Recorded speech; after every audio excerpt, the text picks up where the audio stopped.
మరి రుద్రాక్షకు ఇంతటి ప్రాముఖ్యత ఉంది అని చెప్తున్నారు. మరి రుద్రాక్ష అనేది ఇంతటి గొప్పదని కూడా తెలియజేస్తున్నారు. దానికి ప్రాణం కూడా ఉంది అని కూడా ఇంత క్లుప్తంగా తెలియజేస్తున్నారు. మరి చాలా మంది చెప్తూ ఉంటారు, నేను కూడా విన్నాను, పెద్దలు కూడా చెప్పారు. మరి తెలిసి చెప్తారా తెలియక చెప్తారా తెలియదు. అంటే నాకున్న సందేహం నేను అడుగుతున్నాను. ఏంటంటే చాలా మంది స్త్రీలు రుద్రాక్ష ధరించకూడదు, ఓన్లీ పురుషులే ధరించాలి, దీనికి చాలా ప్రాముఖ్యత ఉంది, దానికి ఒక సైంటిఫిక్ రీజన్ కూడా ఉంటుంది, అదే విధంగా ధరించినా కూడా ఒకానొక టైంలో దీన్ని తీసివేయాలి, అలాంటివి కొన్ని నియమాలు చెప్తూ ఉంటారు. అసలు మనం మొత్తంగా ఓవరాల్ గా చూసుకున్నట్లయితే స్త్రీలు ఈ రుద్రాక్ష అనేది కొంతమంది ఇష్టం కొద్ది కూడా వేసుకుంటారు. ఇలా కూడా చూసుకున్నట్లయితే ఇష్టం కొద్ది వేసుకుంటారు, కొంతమంది దైవ భక్తితో వేసుకుంటారు, కొంతమంది మనం అనుకున్నట్లుగా శివుడి మీద ఇష్టంతో వేసుకుంటారు. ఇలా వేసుకోవడం అనేది జరుగుతుంది. అసలు ఓవరాల్ గా నేను అన్నట్టుగా మనం చూసుకున్నట్లయితే ఈ రుద్రాక్ష అనేది కేవలం పురుషులు మాత్రమే ధరించవచ్చా, లేదంటే స్త్రీలు కూడా ధరించవచ్చా? మంచి ప్రశ్న. ఒక రుద్రాక్ష స్త్రీలు పురుషులు ఇద్దరు ఈక్వల్గా ధరించవచ్చు. ఏడ రాయబడి లేదు. ఎవరైనా ఉంటే చూయిస్తే మనం మళ్ళీ కలుసుకోవచ్చు. రుద్రాక్షలు స్త్రీలు ఎందుకు వేయకూడదు అని అన్న విషయం ఎలా పుట్టిందంటమ్మా, ఎలా చెప్పొచ్చు అంటే, రుద్రాక్ష వేసుకున్న తర్వాత నెలసరి వస్తుంది కదా తల్లి. అయితే నెలసరి వచ్చిన స్త్రీ నేను పవిత్రురాలని చెప్తా అమ్మా. కొంతమంది అపవిత్రురాలని చెప్తున్నారు. కొంతమంది అపవిత్రం అని చెప్పడానికి శివరుద్ర సాధువు కానీ సాధువులు కొంతమంది పవిత్రం అని చెప్పడానికి గల కారణాలు ఏందని తెలుసుకోవాలి. నెలసరి వచ్చినప్పుడు స్త్రీ యొక్క రక్తస్రవం ఎలా ఉంటుందంటే అమ్మ, ఒక జీవకణం అప్పుడే పుట్టి అప్పుడే చనిపోతుంది. జీవకణం అనేది బ్లడ్లో ఇప్పుడు అండాలు వస్తుంటాయి కదమ్మా, దాని అండాశయం విడుదల అవుతూ ఉంటుంది. విడుదల అయినప్పుడు ఏమవుతుందంటమ్మా, ఇమ్మీడియట్లీ బ్లడ్ అనేది అక్కడికి ఆ స్త్రీ 5 రోజుల్లో ఎన్నో అండాశయాలు విడుదలై చనిపోవడం చేత, ఈ చనిపోవడం ఉంటుంది చూడు తల్లి, ఈ చనిపోవడమే ఈ శాస్త్రంలో అపవిత్రం. జీవకణం పుట్టడం పవిత్రమే, కానీ జీవకణం ఏమవుతుందంటమ్మా, పుట్టడం చావడం రెండూ అక్కడ జరుగుతున్నాయి కాబట్టి చావుని శరీరం మీద మోస్తుంది. కాబట్టి అంటే కణం అంటే అదే కదా, ఆ కణంతోనే కదా మరి పిల్లలు పెళ్తారు. ఇప్పుడు నేను ఇంత పెరిగినా, ఇప్పుడు అందరు పెరిగారు, మహానీలు అందరూ పుట్టిన అదే కణం. కాబట్టి ఆ కణం అక్కడ గర్భంలో నుంచి బయటికి రావడం చనిపోవడం చేతనే స్త్రీ అపవిత్రం అని అంటున్నారు. అంతే, అంతకు మించి వేరేది ఏమీ లేదు. అయితే నేను పవిత్రం స్త్రీ అని ఎలా అంటామా, రక్తస్రవం అయిపోయినాక ఈ రక్తం ఎక్కడ ఉంటుంది? రక్తస్రవం 5 రోజులు అయిపోయిందమ్మా. ఈ రక్తస్రవం అయిపోయినాక 6వ రోజు ఈ రక్తం ఎక్కడ ఉంటుంది? ఆ స్త్రీ శరీరంలోనే ఉంటుంది కదా. మరి ఆ స్త్రీ ఎలా అపవిత్రమైంది, ఎలా పవిత్రమైంది? కాబట్టి శరీరం నుంచి బయటికి రావడమే ఆ కణం చనిపోవడం అనేది అపవిత్రం అనేది వివరణ నేను ఒప్పుకుంటాను. కానీ రక్తపు మాంసపు ముద్దలని 9 నెలలు మోసేసి తినేసి వచ్చిన పురుషుడు ఎలా పవిత్రుడయ్యాడు? అర్థమైందా నా డెప్త్ ప్రశ్న? 9 నెలలు డైరెక్ట్గా తినేశాడే శివరుద్ర సాధు. 9 నెలలు మా అమ్మ యొక్క రక్తపు మాంసపు ముద్దలు నెలసరి తినేశానుగా. మరి how I'm very very very sensitive and very genuine person. నేను అంత పవిత్రుడైపోయినా, నా శరీరమే రక్తపు మాంసపు ముద్దలు అక్కడ ఆ స్త్రీ ద్వారా వస్తే నేను పవిత్రుడిని, ఆ శరీరం ఇచ్చిన ఆ స్త్రీ అపవిత్రురాలా? దీని మీద మాట్లాడుకోవచ్చు, అంటే గొప్ప మాటలు ఇవ్వండి, గొడవలు కూడా చాలామంది రావచ్చు, గొప్ప మాటలేవు. కానీ విషయం ఏంటంటే అమ్మ, ఒక స్త్రీ రుద్రాక్షలు వేసుకోవడం చేత ఈ రుద్రుడి అంటే శివుడు ఒకప్పుడు బ్రహ్మచారి, తండ్రికి పెళ్లి కాలే, ఆయన విశ్వాచారి అని పేరు పిలువబడిండే. ఆయన విశ్వాచారి అని పేరు బ్రహ్మం గారు కాలజ్ఞానంలో రాశారు. ఇలాగా అలా తండ్రి అంటే ఆయన పెళ్ళి ఎవరిని పెళ్లి చేసుకోకుండా కేవలం ఒక్కడే ఇలా విశ్వాచారే కూర్చునేవాడు. బ్రహ్మాండపూరి ఆయనది. నువ్వేం చేసేవాడివి, నువ్వు ఎక్కడి నుంచి వచ్చేవాడు, ఇలా కొన్ని ప్రశ్నలు జవాబులు రాసున్నాయి, బ్రహ్మం గారి కాలజ్ఞానంలో రాసున్నాయి. ఆయన నువ్వు ఎవరికి పుట్టావు అంటే ప్రకృతాంబకు పుట్టినా అన్నాడు ఆయన. ప్రకృతి అంటే మనకు తెలిసింది పంచభూతాలు. ఇలా పుట్టినవాడు ఏకంగా ఒక్కడే ఉండడం, వీరుడవ్వడం, మన లోకం కోసం ఉండడం చేత ఆ రుద్రాక్షలు ఆ విధంగా అపవిత్రం చేయకూడదు. నెలసరి కానీ, శారీరకంగా కలుసుడే కానీ, లేకపోతే కొన్ని ఉంటాయి లేడీస్దే కానీ ఇంకేదైనా ఇంటర్ కోర్స్ ఇట్లా, లేకపోతే శారీరక ఇలా కొన్ని విషయాలు ఉండడం చేత దాన్ని అపవిత్రం అని చెప్పుకొచ్చారు మన వాళ్ళు. తర్వాత తండ్రికి పెళ్ళయింది, తర్వాత తండ్రి చాలామంది విశేష వివరణలకు వచ్చాడు, గంగామాత వచ్చింది, ఒక రుజువులతో వచ్చింది. ఇప్పుడు ఇక తండ్రికి పెళ్ళిళ్ళైనాయి కదా అని చెప్పేసి ఇష్టం ఉన్నట్టుగా రుద్రాక్షలు వేసేసుకోవాలని అర్థం కాదు. జీవకణం చనిపోవడం ఒప్పుకోవద్దు, ఇది విషయం. చాలామంది అడిగారు గతంలో, చాలా ఎక్కువ టాపిక్ చెప్పాను నేను మాట్లాడినప్పుడు. ఒక జీవకణం వచ్చినప్పుడు అమ్మ అది చనిపోవడమే అపవిత్రమవుతుంది. కానీ జీవకణం శరీరంలో బతికే ఉంది కదా. కాబట్టి దీన్ని ఈ విధంగా వివరించి గుడిలోకి రాకూడదు, ఎందుకంటే ఆ స్త్రీకి విశ్రాంతి అవసరము. గుడిలోకి ఎందుకు రాకూడదు? ఆమెకు రక్తస్రావం అవ్వడం చేత నడవలేదు. రావి చెట్టు పెద్దగా భారీడుగా ఉండేటి ఒకప్పుడు. ప్రదక్షిణలు కానీ లేకపోతే గుడి చుట్టూ తిరగడం ఇవన్నీ ఆమెకి నడుము మీద బరువు, ఈ మెడల మీద బరువు పడడం చేత, రక్తస్రావం జరగడం చేత, ఆ కణం అనేది రావుడే చనిపోవడం చేతనే పెద్ద మనుషులు విశ్రాంతి ఇచ్చారు. విశ్రాంతి అనాలి దాన్ని. పవిత్రము అపవిత్రమని మనం ఎవరమమ్మా? దేవాది దేవతలని నిర్ణయాలు. నేను ఇవన్నీ ఎందుకు చెప్తానంటమ్మా, it is proven by the science also. బాగా గమనించాలి. ఎన్నో ప్రికాషన్స్ ఉన్నాయి ఇప్పుడు మన దగ్గర, ఎన్నో వాడుతున్నారు, సేఫ్టీ వాడుతున్నారు. ఒక స్త్రీ అలంకరించుకొని నేను నెలసరిలో ఉన్నా అని చెప్తేనే తెలుసు అందరికీ. అవునండి. ఒకవేళ చెప్పకపోతే ఎవరికి తెలియదు, దేవుడికి కూడా తెలియదు కదా. తెలీదు. మరి అలాంటప్పుడు స్త్రీ గొప్పదా కాదా? గొప్పది. స్త్రీ చెబుతుంది, నేను 5 రోజులు ఉండట్లేదు, నేను రావట్లేదు, నేను వ్రతంలో పాల్గొనట్లేదు, నేను ఫలానా విషయంలో రావట్లేదు. కాబట్టి మాతృమూర్తులందరూ దండం పెట్టాలి కదా. ప్రేక్షకులందరూ తెలియాల్సిందంటే విషయం వివరణ తెలుసుకోవాలి. వితండవాదం అలా చెప్పినా కూడా దూరం పెట్టడాలు అలా పెడుతున్నారు. అలాంటివి అంటే చేస్తూ గుడి విషయాలు కొంతమంది ఉంటారు హేతువాదులు. వాళ్ళకు కూడా ప్రశ్న ఏం చెప్పాను నేను, పూర్వం నుంచి వచ్చినాయి ఆచరించవలేను.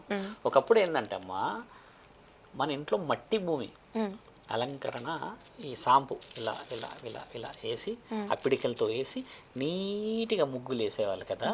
ఒక స్త్రీ ఒక రూమ్లోనే ఎందుకు ఉండాలంటున్నారంటే, అప్పుడు ఇంతటి వసతులు, ఇంతటి డ్రెస్సింగ్స్ కానీ ఇంతటి అవి లేకపోవడం చేత హెవీగా వాడడం జరుగుతుందని చెప్పడం చేత ఏదైనా అపవిత్రత కానీ ఏదైనా రక్తస్రావం జరిగినా కూడా ఒక రూమ్ వరకే ఉంటుంది. తర్వాత 5వ రోజు స్నానాలు ఆచరించి ఆ రూమ్ని అంతా, ఆ యొక్క గదిని మంచి శుభ్రం చేసుకుంటారు. దాని వంతది. అంతేకాని ఆ స్త్రీని ఇది ఉందని అక్కడ పెట్టట్లేరు. 2 వర్షన్స్ మాట్లాడాలమ్మా. ఒక్క వర్షాన్ని చాలామంది చెప్పడం చేత పురుషుడికి ఎంత బాధ అవుతుంది, ఒక స్త్రీకి ఎంత బాధ అవుతుంది. మరి మీరు గమనించి చూస్తే డెలివరీ అయినప్పుడు మాయా అని ఒకటి వస్తుంది. ఫస్ట్ బేబీ డెలివరీ టైంలో ఫస్ట్ బిడ్డ వస్తాడు తల్లి, ఆడనో మగానో బయటికి రాగానే అదే వెయిట్లో మాయా అని ఇంత పిండం లాంటిది ఒకటి వస్తుంది బయటికి. అది వచ్చిన తర్వాతనే ఈ మదర్ నుంచి బ్లడ్ ప్యూరిఫికేషన్ అయిపోతుంది. ఉమ్మనీరు ఎంత వస్తుంది, ఇంత 9 నెలలంతా అక్కడ ఆగి ఉంటుంది. మరి ఇంత బరువు బాధ్యతలు, ఇంత నొప్పిని, ఇంత తీవ్రత స్థితిలో మోస్తున్న ఆ స్త్రీని మనం అపవిత్రం అని చెప్పి అపవిత్రం చేయకూడదమ్మా. అబ్రబ్రహ్మ లోకానికి శ్రీకారం చుట్టిన స్త్రీ అమ్మ.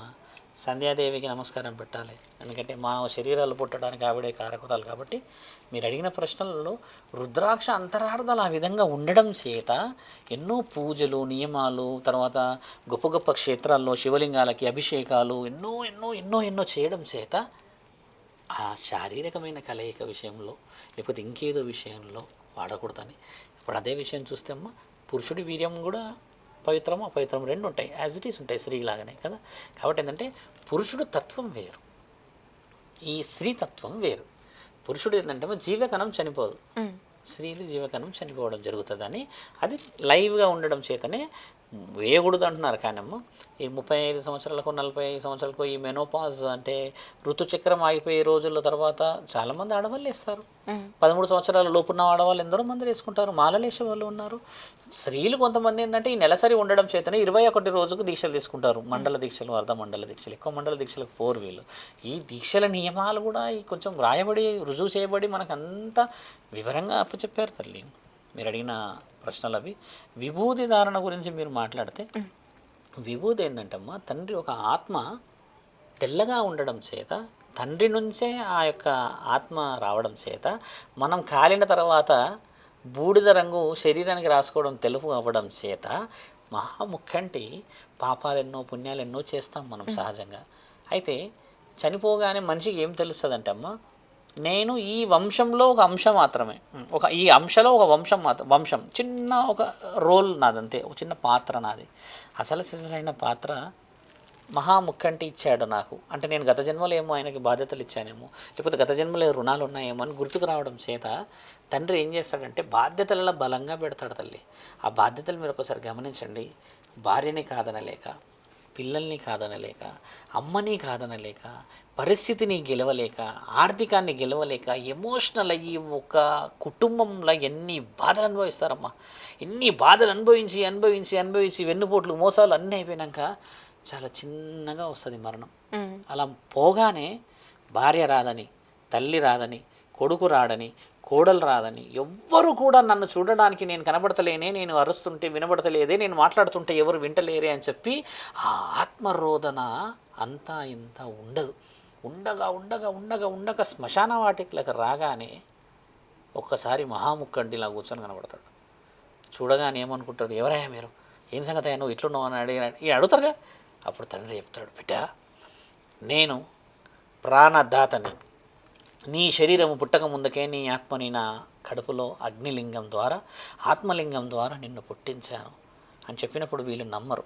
నమ్మకపోవడం వల్ల పార్వతీమాత అంటదంట, ఏమయ్యా ఆత్మల మధ్యలో కొలబోయి కూర్చొని ఒకటే వారితో ముచ్చట పెడతావు అని అంటే తండ్రి అంటాడంట, పార్వతి అదిగదిగో నా పిల్లలు పాడెక్కేసి రంగురంగుల దుస్తులు వేసుకొని పసుపు కుంకుమలను వేసుకొని అన్నీ రాసుకొని పూసుకొని మంగళ స్నానాలు ఆచరించి నా దగ్గరికి చేరితే నేను వీళ్ళ తండ్రిని రుజువు చేయడానికి వీళ్ళు కాలిన కష్టంలో నుంచి వచ్చిన విభూతిని నా మీద చల్లుకుంటాను కదా, తండ్రిని కదా, నా బిడ్డల యొక్క విభూతి కదా నాకు ఇష్టము అని ఇలా రుద్దుకుంటాడంట, ఇలా వేసుకుంటాడంట. వేసుకొని ఆయన నాట్యం చేస్తూ ఉంటే పార్వతీమాత కైలాసంలో రోదనతో కూర్చుంటుందంట. నాతో వస్తాడా కడపలోకి, బిడ్డని తీసుకొని వస్తాడా, ఏ కారణ జన్ముడన్నా నా యొక్క ఈ నాదుడిని నా ఇంటికి చేరుస్తాడా అంటే పరమశివుడు అంటాడంట, ఈ శ్మశానానికి మాత్రం నా బిడ్డలు ఖచ్చితంగా చేరుతారు ఏదో ఒక్కరోజు, ఎప్పటికైనా శాశ్వతంగా నా దగ్గరికి వస్తారు. కాబట్టి నా పిల్లలు నేను లేనేమో అని ఊరి పొలిమేరలు దాటి భయభ్రాంతులకు గురైపోతే మహాముక్కంటినైన నేను, లోకాన్ని చూడగలిగిన నేను నా పిల్లల్ని నన్ను చూసేలా చేయగలుగుతా అని తండ్రి నాట్యం చేస్తాడంట. అమ్మ కూర్చొని నాట్యం చేస్తూ ఉంటే వీళ్ళు ఇలా తుడుచుకుంటారంట ఆనందంగా కూర్చొని. ఈయనేంది పాముతో నాట్యం చేస్తున్నాడు, పులి చర్మము ఏనుగు చర్మం వేసుకొని అని చెప్తే అప్పుడు ఒక రోజా 2 రోజుల 3 రోజుల తర్వాత రియలైజ్ అయ్యి గత జన్మ విశేష వివరణలు అందించడానికి మహాముక్కంటిలా కూర్చుంటాడు. ఇది వివరంగా ఉంది కదా. కాబట్టి తండ్రి చేసిన విభూతి రాసుకోవడం ఆయన పిల్లల యొక్క ప్రీతి. ఇంకో విషయం, ఆత్మ తెల్లగా ఎందుకు ఉంటుంది తెలుసా? విభూతి తెల్లగా ఎందుకు ఉంటుందంటే నా తల్లి సంధ్యా సమయంలో తండ్రిని మహాముక్కంటిని చూసి ఒకరోజు హడావుడిగా తండ్రి చాలా బాధల్లో వస్తుంటాడంటమ్మ, ఒక రాక్షసుని వధించి. పార్వతీమాత నాదుడు వచ్చాడు అని ఆ కాళ్ళకి మువ్వల శబ్దంతో హడావుడిగా పట్టు చీరలు నెత్తి నిండా పువ్వులు పెట్టుకొని అలంకరించుకొని అమ్మ వస్తూ వస్తూ వస్తూ కడప దగ్గరికి ఒక్కసారి ఇలా వంగి నాదా అని అమ్మ నవ్వినప్పుడు ఈ పెదాల మధ్యలో నుంచి వచ్చిన తెల్లటి ఆ మల్లెపూ లాంటి వెలుగు తండ్రిని ఆకర్షించి ఆపిందంట. అందుకే చాలామంది పురుషులు ఏమంటారు తెలుసా, ఒక నవ్వు నవ్వుతే ఏమవుతుంది, ఇంటికి వచ్చే సమయానికి చచ్చిపోతున్నావు అంటారుగా. ఈ విషయం ఏం తెలుసా అమ్మ, ఒక స్త్రీ గురించి ఎందుకు చెప్తున్నా అంటే భార్య పాత్ర. ఆమె వచ్చి నవ్వగానే పురుషుడికి సగం బలం. అలా పురుషుడు మహాముక్కంటే ఆ పార్వతీమాత నవ్విన ఆ చిరునవ్వు తెల్లగా చిత్రించి అబ్రబ్రహ్మలోకాన్ని చేశాడు. అంటే ఎంతటి విలువైంది నవ్వు, గుర్తుపెట్టుకో తల్లి. Very very very powerful weapon in this society and now in the culture is smile. ఇంత అవసరం ఉన్న దాన్ని మనము వచ్చినావా అని చెప్పి ఎట్లుంటాయి ఇక వివరణ వద్ద బాగుండదు, చాలామంది ఫీల్ అవుతారు. ఇక వాడు వచ్చడే బండి పెడతాడా, పోతాడు ఇక bar and restaurant where is the location అని ఆ స్థితికి వచ్చి ఇక బాటిల్తో ముచ్చట పెట్టుకుంటాడు ఇట్లా పెట్టి. ఏంది నవ్వుతావా ఏడుస్తావా అని ఎన్ని బాధలు ఉన్నాయో తెలియదు కదా. కాబట్టి విభూతి ధారణ అఘోరాలే రాసుకుంటారు, ఎందుకంటే వాళ్ళు కూడా సమస్త లోకాలని వెళ్ళి అధిపతికి ఇచ్చే గౌరవం. కాబట్టి మహాముక్కంటి విశేష వివరణలు అవి. మీరు అడిగిన ప్రశ్నలు వివరణంగా పోతూ ఉన్నాయి కాబట్టి అమ్మ చాలామంది తెలుసుకొని మారాలనేది మా కోరికమ్మ.